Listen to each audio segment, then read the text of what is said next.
This is my grandson Ben. This is Ben's bed. Ben doesn't sleep in Ben's bed, which is why his mom, my daughter, asked me to paint a mural in his room so that maybe he'd want to sleep in there. Oh, and I need to do this kind of quick before Ben's brother gets here. Where this mural actually has a purpose, I can't just slap something together. This will require research. First thing I need to know is, what does Ben even want?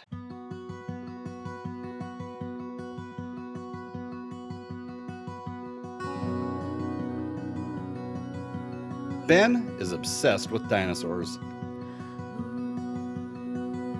He can name more already than I ever could.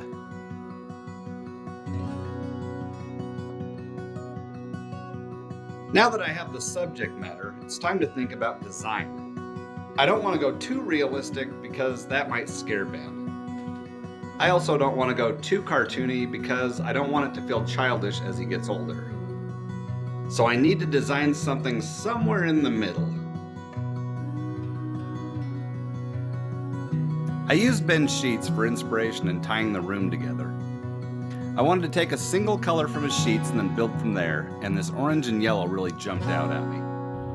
As I was working on the orange concept, I'd remembered something I'd learned about color psychology. You see, colors subconsciously evoke certain emotions when we look at them. Orange makes a viewer feel energetic, warmth, fun. Probably not the best choice for a space where Ben's meant to lay down and go to sleep. I scrapped the orange palette and went with a green one instead. Green makes a viewer feel balance, growth, and hope. I shared the green concept with my daughter and she loved it, but asked, could I see it in blue? Of course! Blue makes perfect sense. Blues elicit emotions such as serenity, peace, security. Exactly the types of things you should be feeling in a room meant for rest. After creating a new concept using blues from Ben's sheet, I was ready to paint.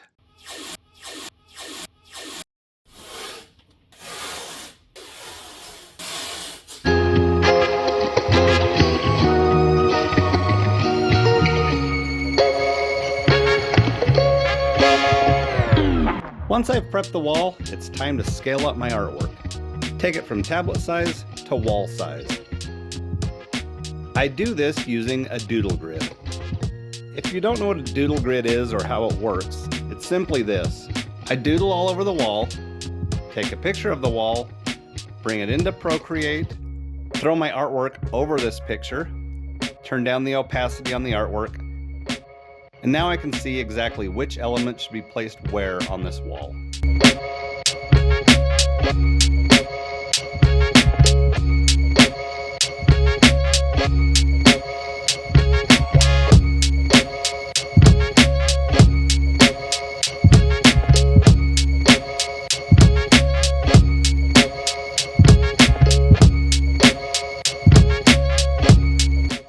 For this mural, I'm starting with the furthest back element, which in this case is the sky. It's also coincidentally my lightest color of blue, and I'll be using only a total of 8 colors for this mural.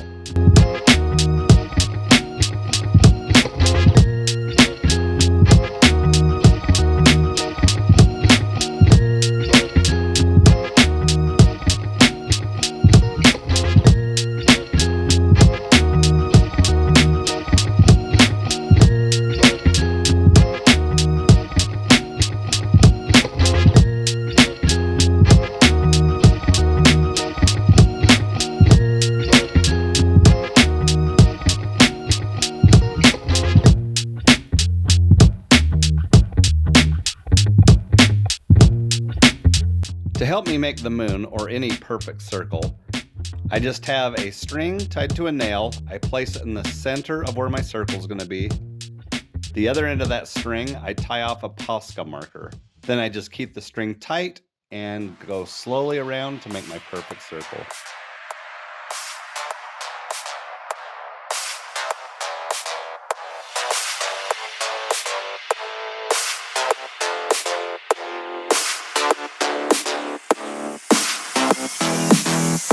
think you're different from the other one.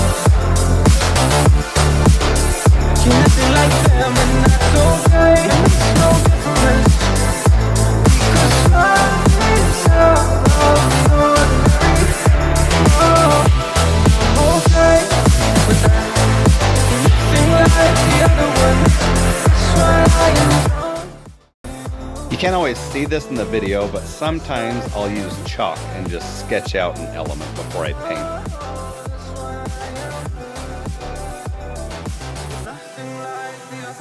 If I'm feeling brave, like is the case with these Triceratops, I will just freestyle it.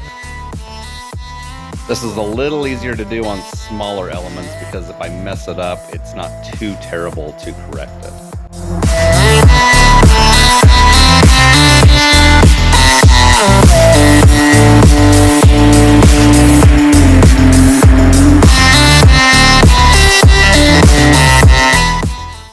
You can see that as I'm applying the paint, it's still quite transparent. Every color took about 2 to 3 coats. A lot of times you need to let that paint fully dry because it's quite see-through while it's wet, but as it dries, it starts to thicken up. What I would typically do is lay down a layer, move on to another part while it dries, so I'm not wasting time. Then I'd circle back and apply another coat.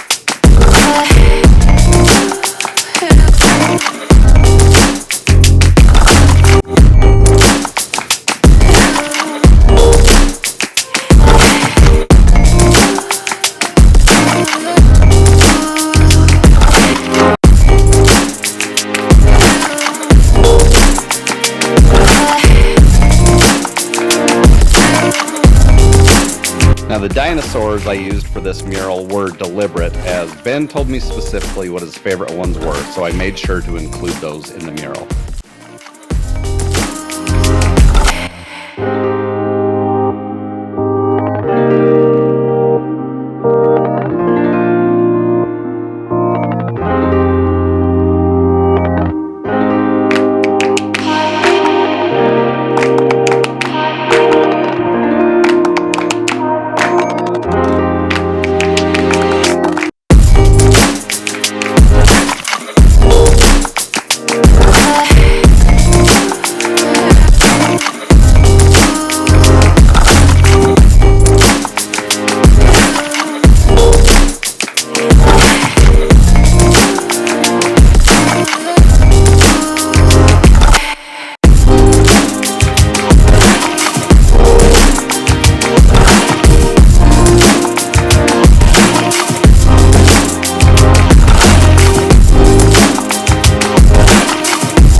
In case you were wondering, Ben's mom confirmed that Ben loves his new dinosaur mural, and he now sleeps in his bed every night.